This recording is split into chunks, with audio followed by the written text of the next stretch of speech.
Hello, everyone. Thank you for joining. I think we're going to kick off at either the 2-minute mark or the 100 participants mark. We'll see which comes first. So if you're pressed for time today, maybe invite your friends.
Okay, that's a 100 and at the 2-minute mark. Hello, everyone, and thank you for being here. On behalf of WWF, the Environmental Defense Fund, and Oeko-Institut, welcome all to this launch of new results from the Carbon Credit Quality Initiative, CCQI. My name is John Holler. I'm a senior program officer at WWF-US who helped found this work. I'll be the host for today's webinar. While I have actually, if you want to go back to the title slide, it's a little early for looking at my face in 2 screens. While I have this title slide up, let me just set the scene a little bit. Last August, Ecosystem Marketplace released their 2022 Q3 State of the Voluntary Carbon Markets report. And after steadily rising for 3 years, 2021 broke out with $2 billion in VCM voluntary carbon market transactions. And that also included a 60% increase in credit prices. So to the extent that the voluntary carbon market can efficiently direct capital to impactful climate projects, this is very welcome news.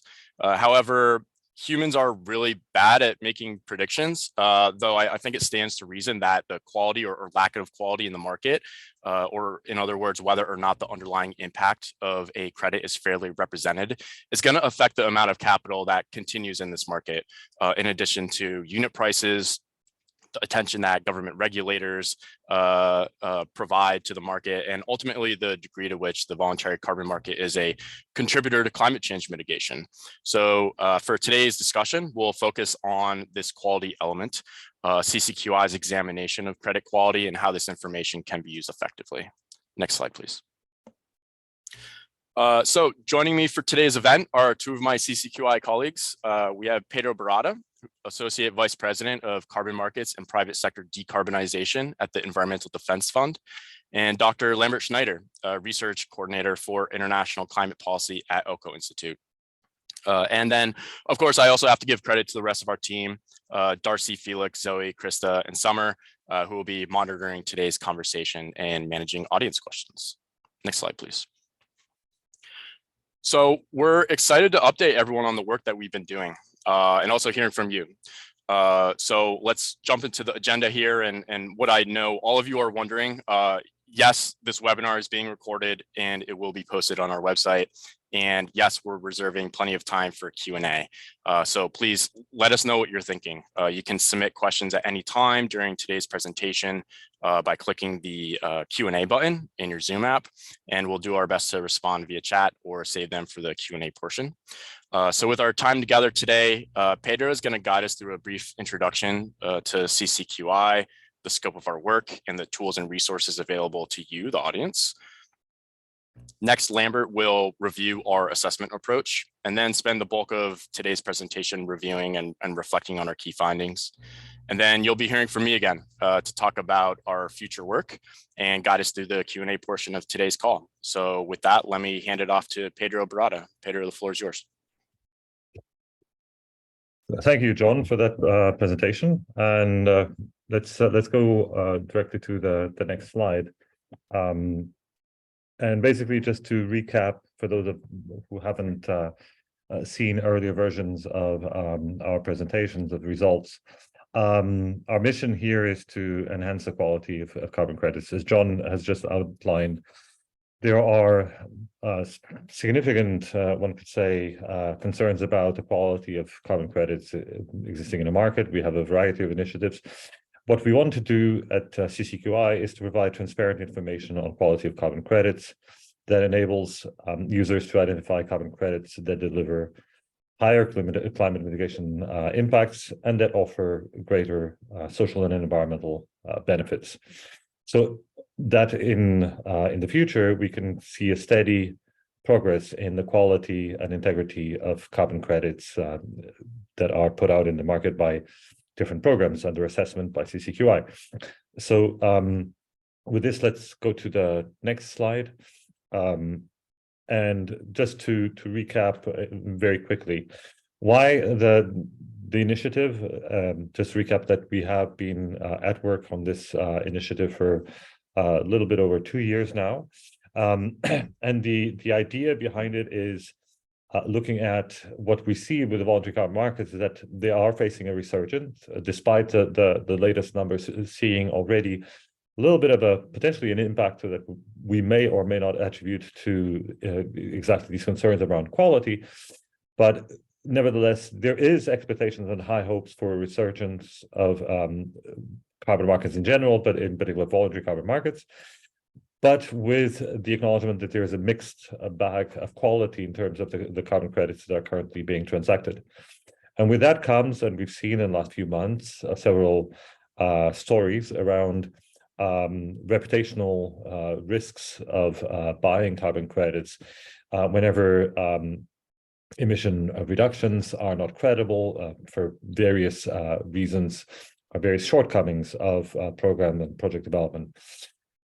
So what we want to do is we want to enhance integrity of carbon credits, and we want in particular to encourage everybody in this ecosystem, and most especially the carbon crediting programs, but also the project developers, to really pursue the highest standards. If the carbon market is to live up to what it wants to achieve and what many have stated that would be required to get to fundamental transformational change, then we need to pursue the highest standards in carbon credit quality.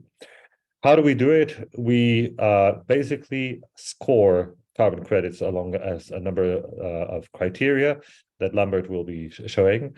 And we do it in a way that we hope is user-friendly and that is independent. And we do it for essentially everybody. So for countries, for companies, for investors, and even for the individual expert who wants to learn about carbon credit quality. Next slide, please. So there are a number of initiatives. We've seen the startup of several carbon credit rating agencies, for example. What's differentiating this particular initiative, CCQI, from the work of carbon credit rating agencies or of initiatives like the Integrity Council Voluntary Carbon Market? A couple of things. One, we are not funded by revenues related to carbon credits. So the project is entirely funded to date from the budgets of obviously the three organizations, but in particular by donors that are not active in the market. The experts themselves, whether from the organizations or hired for this particular purpose of reviewing and assessing different carbon credits, are not employed by project developers or carbon crediting programs. We, unlike, for instance, the work of the Integrity Council, with which some of us are associated, we are not doing, let's say, a binary 0-1 quality assessment, or what we in the ICVCM call a threshold standard. In CCQI, we're looking at scoring credits across a range from 0 to 5 along that scale for a number of credits, and this provides much more detailed information on the shortcomings of particular methodologies and particular programs with a lot more nuanced information. Because we are NGOs, we are committed to doing this in a transparent way, and our methodology has been uploaded and revised with input from public participation, and it's fully transparent. Together with the methodology, also our documents and our assessments are fully transparent, and we stand by that transparency. And obviously, with all of this, all our scores are available free of charge on the website. Next slide, please. So a critical point here is that we assess carbon credit types. So we publish scores for carbon credit types, and we define these by some of their underlying features. So a type of project, such as landfill gas utilization, a particular carbon crediting program, in a number of cases, the assessment will go down to the methodology level. And we, because we do have specific criteria that relate to host countries, we also do assessment to host country and the context in which a particular project may be developed or not. We therefore do not release or endorse scores for individual projects. So if you do have a landfill gas project using a VCS methodology in a particular host country, what we provide is a generic score for how that particular methodology in that particular circumstance would score, and what the quality ratings would be for various criteria. We are not, however, in the business of assessing here individual projects and their performance against all of these scores. So while we contribute for, or we hope that our material will be used in due diligence of individual projects, we are not in the process of developing that due diligence material ourselves. So let's go on to the next slide. This, like I said, the project has been going for some time, and we are broadening the scope of our assessments. To date, we've had, we're looking at 5 different carbon crediting programs: ACR, VCS, CDM, CAR, and Gold Standard. We're now introducing also 2 complementary standards, ST Vista and CCBS. With this, we've gone over 23 separate quantification methodologies for which we have specific assessment sheets, and 10 host country NDCs. We're also looking at differentiating between pre and post Paris vintages.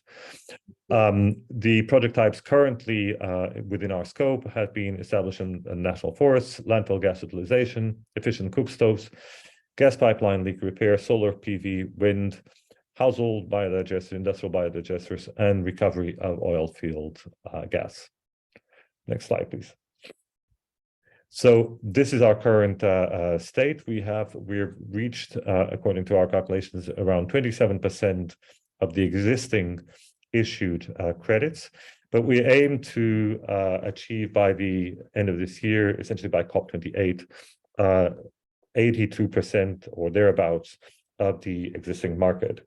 The aim is, once we reach that plateau, to continue the project with revisions, monitoring revisions to methodologies and other additional work that we will need to undertake. So on to the next slide, please. So how can CCQIs be, scores be used? Like I mentioned, and it's worth emphasizing, our scores represent the expected quality for what we call a type of carbon credit. But we encourage, as always, for any buyer to consider due diligence on individual projects. But there are different ways that our scores could be used. So buyers obviously can incorporate our scores into the assessments of individual projects that they may be considering purchasing or bringing into their portfolio. Carbon crediting programs would do well to look at our scores and take, in looking at our assessments, take the opportunity to improve their particular program rules if they feel and if they agree with our assessments, in particular with some of the ones where these are relating to shortcomings or perceived shortcomings from our project onto the program rules. And obviously, project developers that are considering developing a project may want to be informed by our results on how to design a project to avoid specific development risks and to choose programs and methodologies that have higher quality assurance as indicated by our scores. So next slide, please. So finally, on tools and resources, the website carboncreditquality.org has in it an interactive scoring tool, so you can play around with the different ways or the different combinations of several of the criteria that I mentioned. You can also download an Excel scoring tool and have it work for you offline. The full methodology, as I mentioned, is available on the website. You can also look into the details of that full methodology, and as well as the assessment sheets. And with this, let me turn over to Lambert. Thank you. Yeah, thank you, Pedro. I will now first walk us through the approach to scoring carbon credit quality. So we have 7 quality objectives. The most important one maybe is robust determination of greenhouse gas emissions impact. That includes additionality and quantification. We also have avoiding double counting, addressing non-permanence, facilitating transition towards net zero emissions, meaning that projects shouldn't lock in high emission levels. We assess the institutional arrangements and processes of programs, so their governance, their auditing system, and their transparency. And we also evaluate environmental and social impacts. And for some scenarios, the host country ambition also plays a role. For example, if you have an Article 6 authorization, then an ambitious NDC target of host countries is kind of a safeguard towards quality. We use different scores. We have scores from 1 to 5. 5 expresses the highest confidence and likelihood that an assessment subject meets the quality objective or the criterion, and 1 represents the lowest confidence. Slide. Then we build these scores together. So under each quality objective, we have several criteria and sub-criteria. And here's an example of quality objective 1, robust determination of the greenhouse gas emission impact. Here we have 2 criteria which are relevant, or 3. We have 3 criteria, but 2 are relevant in the screen here: additionality and robust quantification. And then under additionality, there are 3 other criteria: legal requirements, financial attractiveness, prior consideration, and the same for robust quantification. And we build the scores together by weighing the different criteria and sub-criteria. But one interesting element of our methodology is that we do not just use the average or the mean, but we use a concept also referred to as inverse weighing. And what does it mean? It means that if you have a poor performance in one criterion, that cannot make up for good performance in another criterion. So for example, here we have a 3 on robust quantification and a 4 on additionality, and that does not give a 4 together, but a 3. And the same would apply if additionality would be 5, the combined score may still be 3. And that's because, in fact, if you have a carbon credit and that lacks quality severely in one area, it doesn't help if you have good quality in other areas. So now I will turn to the key findings from our expanded scorings. And in doing so, I will address different questions. So first, I will highlight what the quality of credits is according to our findings in the market, what the differences are between project types, but also between programs. And then lastly, I will turn to what does this mean for buyers? What should they do with this information? So the next slide is the most complex one. It has a lot of colors, but I will slowly walk you through that. So this slide summarizes our main findings on two important topics, additionality and quantification of emission reductions. So you see here the 9 project types that we have assessed, and for each project type, you see 2 bars. And the left bar shows the range of the scoring results for additionality, and the right bar for each project type shows the range of scoring results for the quantification of emission reductions.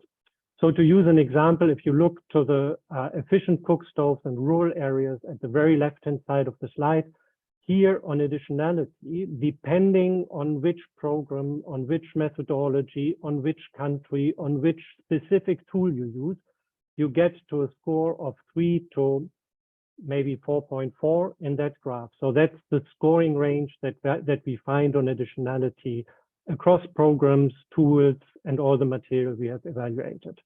And then on quantification, the score is close to 1 for all the methodologies that we have assessed, from 1 to 1.3, and I will get later to why is that so.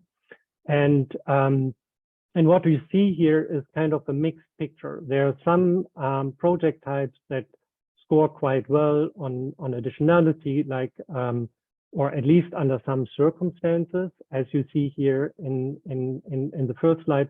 But there are also some project types which score poor on both or in one of the 2 areas. Below the bars, you also find information which we thought might be interesting. That is which combination of project type and program received for that project type the highest score. So for example, on the left-hand side for cook stoves, it was the gold standard on additionality under the regular track and not for retroactive projects.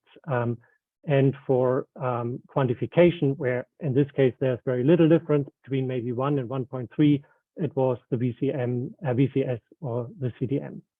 So this is a lot of information and you may digest it later, but it provides a good picture that there's a really mixed quality of carbon credits overall.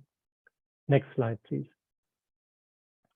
So now I turn to the topic of additionality, and we evaluated several criteria on additionality, but here's something which we found interesting and picked. And that is, how do carbon credits influence the economic attractiveness of projects? And also see here, you see quite some differences between project types. So for example, on the left-hand side, in case of industrial biodigesters, there's a relatively low economic attractiveness, the green bar without carbon credits, but the internal rate of return, an indicator for financial attractiveness, increases massively through carbon credits. And by contrast, for solar photovoltaic in the middle, these plants are already much more economically attractive, usually than biodigesters, and carbon credits make only a quite small difference. And therefore, the likelihood of additionality or of the financial part of the additionality is scored here only with 1, whereas with biodigesters, it's scored 4.2, and with wind power, it's somewhere in the middle. There's a little bit more impact, but still it's not a lot. And so we see that there's a lot of diversity in between project types. Next slide. I now do a small deep dive, and I will not present all this information, but this is to give you an idea how we have assessed quantification methodologies.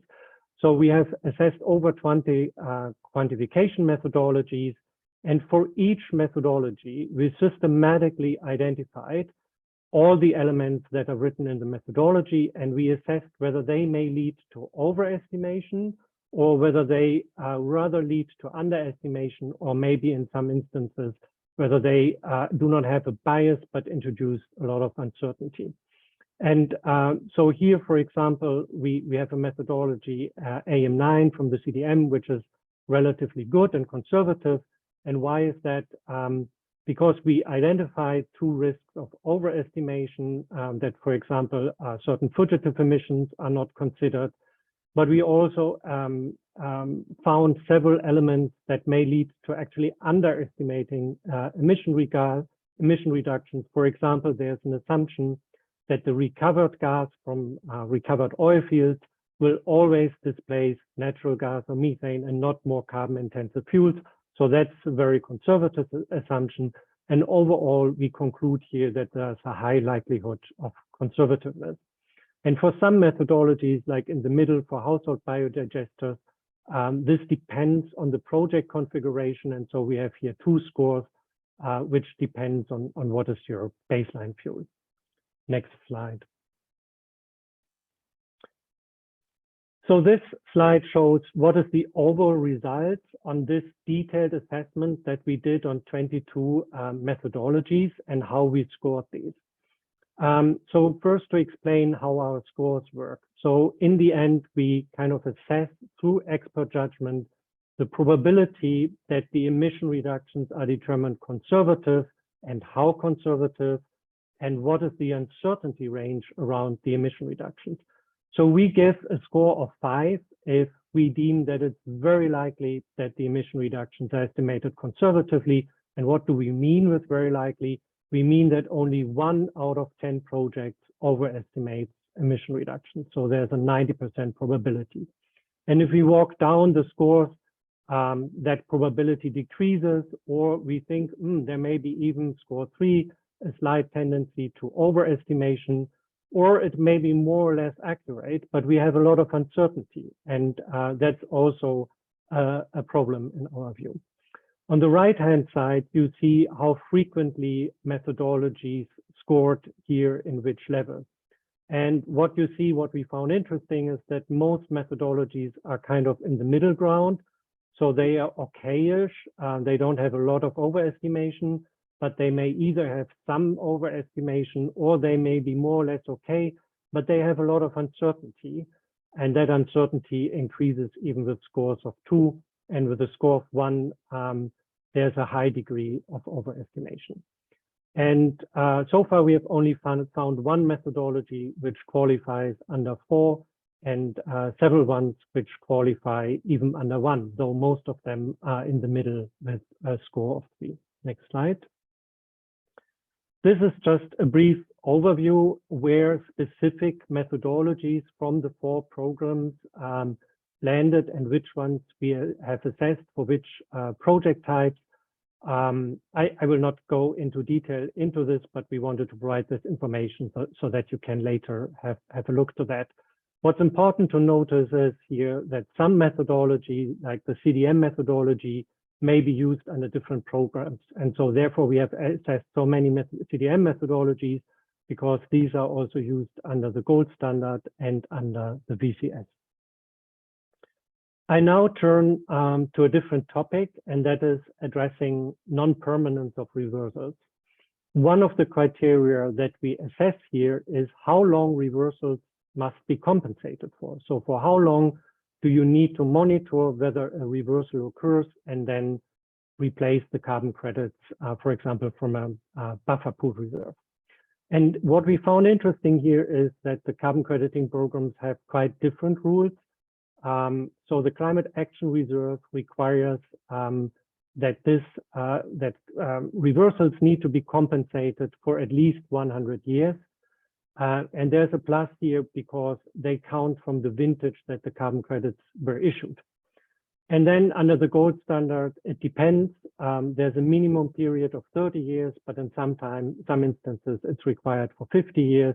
Under the American Carbon Registry, you need to monitor and compensate for 40 years. And under the verified carbon standard, the minimum period is only 20 years, but it depends which methodology you apply and how long your crediting period is. So it could even be also up to 100 years. And so we graded the longer the period is, the higher is the grade. Maybe one more note here, what is interesting, the maximum score you can receive here is a score of 4 because compared to project types that do not have any reversal risk, like reduction of fossil fuel emissions, any project, even if you have really, really good rules to address non-permanence, you still have a certain risk that reversals occur. And so the quality in our view is always slightly lower on non-permanence for projects that have that risk compared to projects that do not face any non-permanence risk. So lastly, I show one other quality objective, and that's environmental and social safeguards. So here also the programs perform quite differently. You have the gold standard, which scores highest in our assessment. They have a lot of requirements on environmental and social safeguards. And for example, the CDM has relatively few requirements and therefore scores lowest. What is interesting is that the complementary standards here, the ones which have been developed by Vera, the climate community and biodiversity standards, and SDVista, the sustainable development verified impact standard, if you apply them together with the other standards, that boosts the scores. So under all programs, even under the gold standard, which already has a quite high score, if you combine that with one of these complementary standards, the score is raised further. So what do these results mean? First of all, we think there is a real problem. There were already a lot of news in various fora in recent months about the carbon credit quality. And I think our findings confirm that there's a real problem. We see that carbon credit types have also strengths. Some of them perform really well under some quality objectives, but most of them then have weaknesses in other areas. So it's really hard to find a carbon credit which does well in all areas. And the tricky thing here is that good performance in one area cannot fully make up for bad performance in another area, as I said earlier. So if you have very poor rules on non-permanence, it's good that you are good on additionality, but it cannot make this up, right?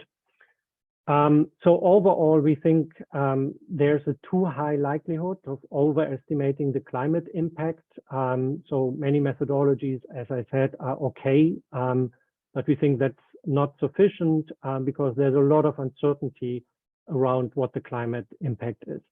And what we also see is that the quality really differs between project types and programs. So there's not the single project type which is good, or there's not the one carbon crediting program which outstands the others in our view. But if you look to the details, you often see, okay, this program does really well in that area, and that program does well in that area, but not so well in that other area.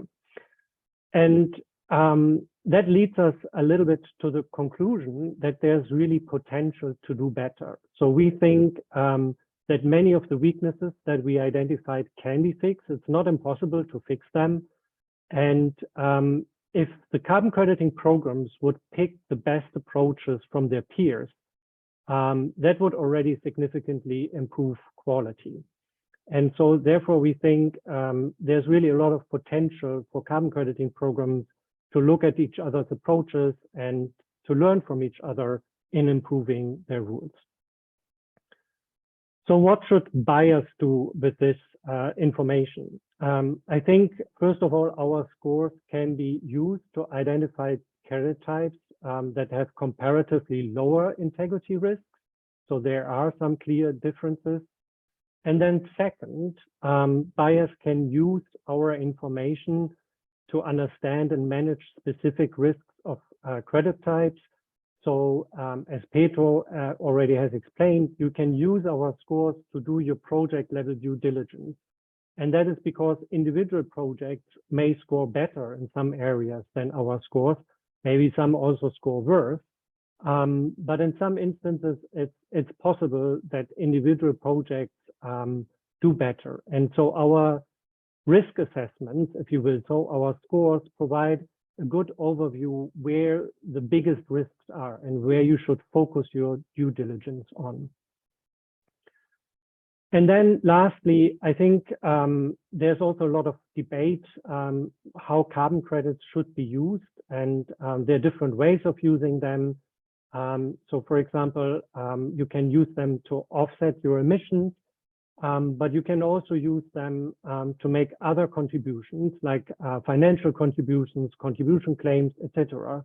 And the choice of your carbon credit type may also depend on that, what your values are, what your priorities are, but also whether you want to use them for offsetting or for funding climate action without claiming the emission reductions. And in that sense, it's also important how to communicate about the use of the carbon credits. And that's a whole big other topic, which other initiatives focus on, what targets companies should set themselves, how they should use carbon credits, how they should communicate about that, what claims, etc. they should make. But I think it's related also to how much carbon credit quality matters in certain areas. Thank you. And I hand over to John to explain our next steps. Thank you, Lambert. Looking ahead, what can we expect from CCQI? So first and foremost, more assessment results to maximize market coverage. This year, we will be assessing a new slate of carbon credit types, largely prioritized by issuance volumes. So we anticipate that that would include hydroelectric power projects, project-based RED, improved forest management, and commercial afforestation project types. Having covered those project types, the remaining 18% or so by our calculation of market share is very distributed amongst different project types. There's very few project types in that last 18% that break 1 or 2% market share. But as the market evolves, perhaps this changes. Next slide, please. Yeah, so this year we're very focused on making this information accessible to market stakeholders. I want to stress this is not an academic exercise. It's important that these assessments that we produce are useful and actionable for market participants driving demand, in addition to experts in the space such as crediting programs and project developers. So one product we'll be debuting to help translate our assessment results will be project type one-pagers. So each will feature a specific project type, whether that be cook stoves or solar power or reforestation, and summarize our key takeaways. What are the specific things to look for in the project documentation when performing your own due diligence of individual projects? We recognize and fully expect that individual projects in their own capacity may address some of the weaknesses identified in CCQI's assessment of project types under typical conditions and exceed expected quality scores. So if you are interested in supporting a specific project, but don't know where to start in terms of due diligence, this will be a resource that you're going to want to have. In the same vein of translating sometimes complicated information, we'll also be providing more content via our blog. This would include reflections, key takeaways, and a way to track our work. So we'll supplement this by providing users with new ways to access and visualize the data that we're providing. There are thousands of different combinations of scores that CCQI generates when you consider all the variables and inputs between carbon crediting programs and methodologies, et cetera. So being able to manipulate that data in a way that's useful for you is something that we're really interested in providing. And then most importantly, we want to hear from you. So this initiative is most valuable as a free and transparent source of carbon market quality data that buyers will actually use and market stakeholders will learn from. So we're asking for your help in this respect. Please tell us what you want to see from this platform. What kind of products or guidance do you need to make CCQI a useful tool in your engagement with this market and these projects? We'll be distributing a survey to everyone who's joined us today. We would really appreciate your feedback on that, but you can also contact us at any time. Next slide, please. Yeah, so let's dig into questions. So thanks everyone who's been providing questions in the chat. I think we've been keeping up in answering some of those, but let's elevate some for today's conversation. And I would encourage folks to continue to provide those in the Q&A, so we're able to respond now in real time. One question that came up, and maybe this would be good for you, Lambert. You mentioned country risk, that Article 6 can be considered as a safeguard measure. The question is asking what article under Article 6 we're referring to and what it entails, but maybe you could describe just maybe that, but also at a higher level, what is the role of Article 6 considerations in the actual assessments that we perform under CCQI? Yeah, thank you for that question. So first of all, in our scoring tool, we have one of the input parameters is that you say, okay, do I have a carbon credit that has an Article 6 authorization or not? And then depending on the answer of that question, certain additional criteria are taken into account. For example, double claiming with NDCs, whether that's avoided, etc. If you say you have an Article 6 authorized carbon credit, right? And if you don't have, certain criteria are not taken into account, and therefore the scores are different for Article 6 carbon credits and not authorized carbon credits, how they are now called under Article 6. And why, how does this relate to a host country NDCs? So our thinking is if you have an Article 6 authorized carbon credit, and if a country sells that carbon credit, it has to apply so-called corresponding adjustments. And these corresponding adjustments mean that the country has to give away some of its emission budget, if you will so, right? So the country cannot count these emission reductions towards its own target. And because of that, the host country has an incentive to only authorize carbon credits that are truly additional. And that's a key difference to the CDM, where there was no cost for host countries to authorize carbon credits because they didn't need to account for them. But if you authorize credits and you need to give away some of your emission budget, you may think whether the carbon credits, whether the emission reductions would not be achieved through other policies or anyways, but that it's truly additional. Of course, that only holds if countries have ambitious targets. If not, that doesn't work. And so therefore, we assess only for Article 6 authorized carbon credits whether the countries have ambitious targets and thus incentives to ensure integrity. Yeah, thanks, Lambert. Another question, if you want to stay on the line, is digging in a bit on CCQI's assessment of the quantification methodologies, and specifically the results displaying either elevated uncertainty or risk of overestimation for a number of different methodologies. So there's maybe two questions that we received that we could respond to here. One is, does the assessment risk for overcrediting look at actual instances of projects overcrediting? So maybe you could talk about how the over/under crediting assessment works, and maybe provide a specific example like landfill oxidation rates or something. And then a related question, if you claim, if CCQI is making a determination that most project types are overestimating their emissions reductions, is this something that's going to undermine what's being characterized here as a already fragile trust in the carbon market? So maybe I could speak to that as well. But Lambert, if you want to maybe describe a bit about specifically how some of these over/under crediting assessments typically work via our methodology.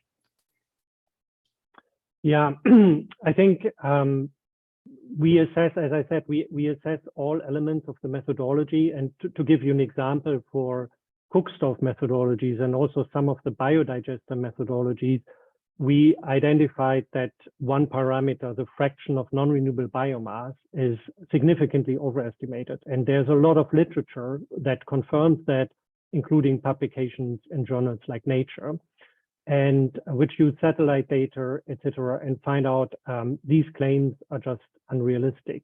And here, the degree of overestimation may actually be quite high. And therefore, our conclusion is that there's a high risk of overestimation. So what does it mean? It could still mean that few projects do not overestimate the emission reductions, but probably most of the projects overestimate the emission reductions to a quite significant degree.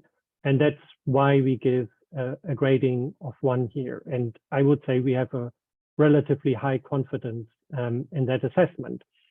And what does that mean for the market? Like, in our view, it's really important for the market to improve, to provide transparency, right? So I think there is already, trust is already, as you write, it's already fragile, but we don't think that not telling the truth or not saying where the risks are is a good way forward to reinsure the trust. We think the only way of reinsuring the trust is that carbon crediting programs look at these issues and revise their methodologies, improve their rules, so that we have higher confidence in the carbon credits. And we think transparency about the carbon credits and buyers selecting carbon credits and demanding for that is a key way to do so. Yeah, and this builds on another question we received, basically asking, do our assessment results essentially mean that we haven't found any existing methodologies for the project types we looked at that have high confidence in the quality of the carbon credits issued? I would say, thus far with our assessments, the scores, which do set a high bar, do reflect quite low confidence in the project types that we have assessed, whether that's pertaining to additionality or the accuracy of calculations or other quality objectives. And reinforcing what Lambert just said, this should be a signal to carbon market stakeholders and buyers who want to see their investments return positive impacts to do their due diligence, and for carbon crediting programs to learn and improve these standards and methodologies.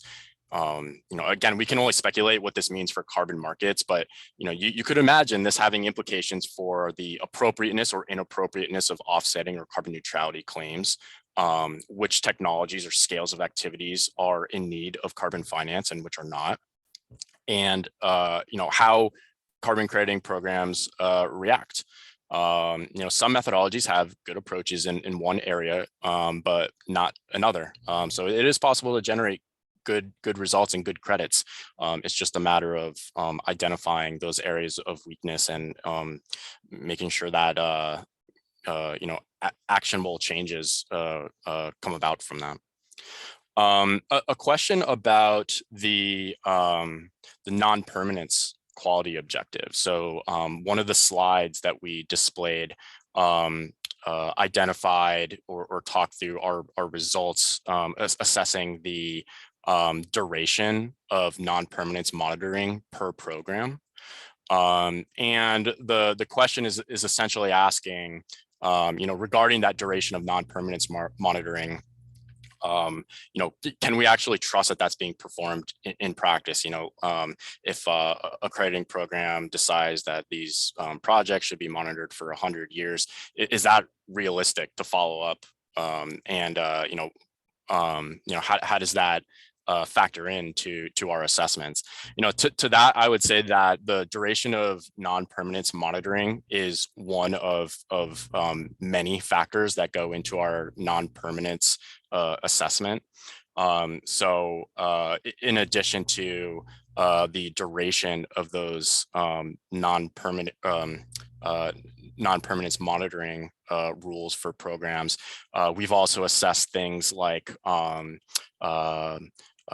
buffer pool capitalization, how robust and diverse our buffer pool credits, per program, and to the extent that they would be able to accommodate reversals in some or a lot of their projects. How do they address non-permanence concerns if a project stops monitoring or otherwise phases out of their program? You can refer to the full methodology available on the CCQI website for all of the different elements that go into the overall non-permanence risk that we've identified. But important to highlight, and thank you for the question, that duration of non-permanence monitoring is just one of several relevant inputs that we take into account.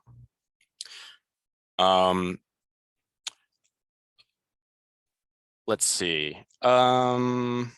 how do we assess the regulatory surplus of a particular project type in the context of NDC additionality? Lambert, is that something that you could speak to? Yes, we have one criterion which assesses how the carbon crediting program deals with legal requirements. So whether the project type is required to be implemented due to legal requirements or also other incentives. And here, we consider, that's an interesting question. We considered that quite for a while, but we have not kind of considered the existence of an NDC as an indication that a specific project is legally required, right? So we still look at whether the carbon crediting program has rules to assess whether specific laws or implementation plans for the NDC are in place. So we don't consider an NDC by itself as a legal requirement to implement a project. Thanks, Lambert.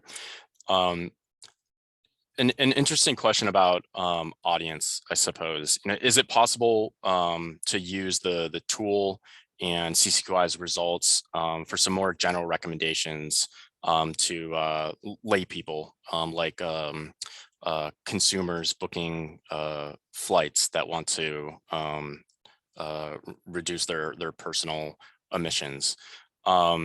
It's a good question. I will say that it's what CCQI is not going to do is say buy this, don't buy that, because ultimately these assessments are an indication of risk. Oftentimes that risk is definitely realized just by way of the way that methodologies are structured, but CCQI is not going to provide some kind of threshold level of quality, at least at this point, where we would, for example, endorse a specific project type. Part of the reason for that is that individual projects can be quite diverse.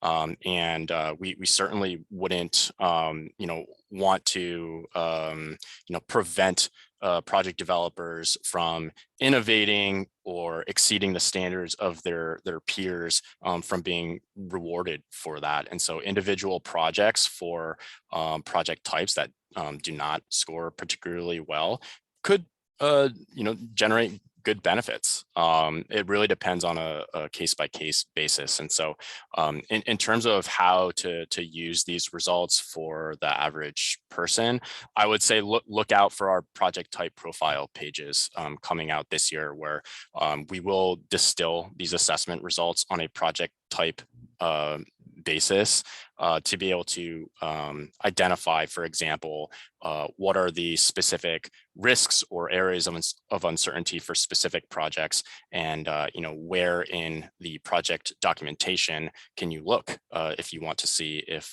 that is a concern that is also reflected in a specific project that you are looking at.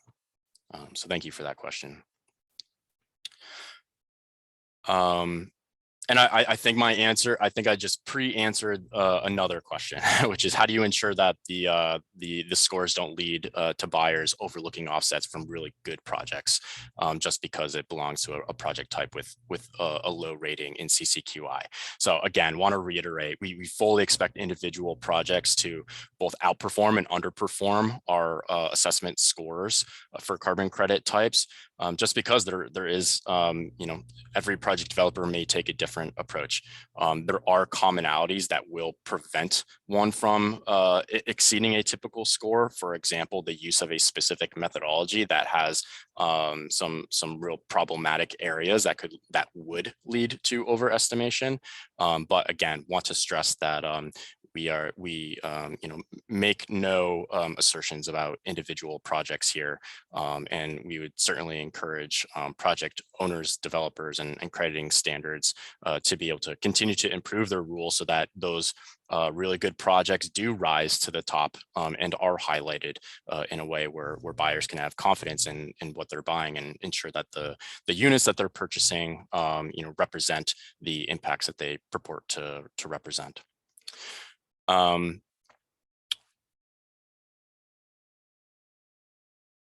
Maybe while you're looking at the questions, John, maybe one addition, which is interesting maybe for you to know, we also publish the assessment sheets. So the detailed evaluations of all the methodologies, of all the other scores on our website. That's thousands of pages by now. And that's more something for people who really want to look in the details, but it can be interesting information because if you read our methodology assessments, you get a clear idea where the critical points are. And that can also help if you want to do deep due diligence on specific projects. So there's a lot of material which may also be helpful. Yeah, thanks for adding that. Another question that I'm going to take advantage of to again ask you to provide feedback, you the audience. Do we have a downloadable data file available to help with uptake from large institutions and financial sector participants are the examples provided in this question here. Yeah, we want to know what kind of data and information is most useful to you for you to leverage and inform your decision making. We have, just because of all of the inputs and considerations, we have a lot of data. It's not easy to kind of display in an easy way in terms of data visualization. But one of the things that we think could be useful is providing raw data, making that available so that folks who are Excel proficient can play with those figures themselves. But in terms of other tools or ways to download and use the information that we're providing, please ask us, give us that feedback. We want to understand how you would anticipate using these results. And what gaps or questions you see in the products and information that we're currently providing as freely available on our website. I think we probably have room for one more question.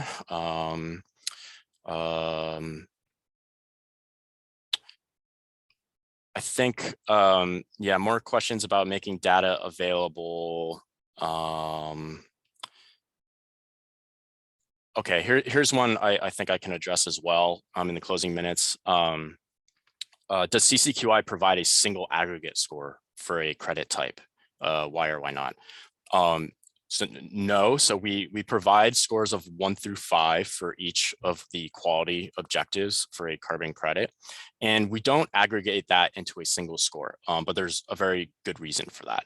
The primary one being that weighing different quality objectives like additionality and environmental and social safeguards is like comparing apples to oranges. They're both very important, but how do you weigh those things? They're just different. So instead, we chose to provide scores for each of the quality objectives to let the user factor in what's most important for them, which could include taking into consideration how they intend to use those credits, how they intend to communicate about those credits, that kind of thing. So we are 1 minute away from the top of the hour. I want to thank everyone again for joining us today. I really appreciate the strong attendance. You have our contact information on this slide or available on our website. So please reach out with any input or questions that you may have, and then expect a survey at some point after this call. So thanks again for everyone joining, and I hope you have a great rest of the week. Thank you. Bye. Thank you. Bye.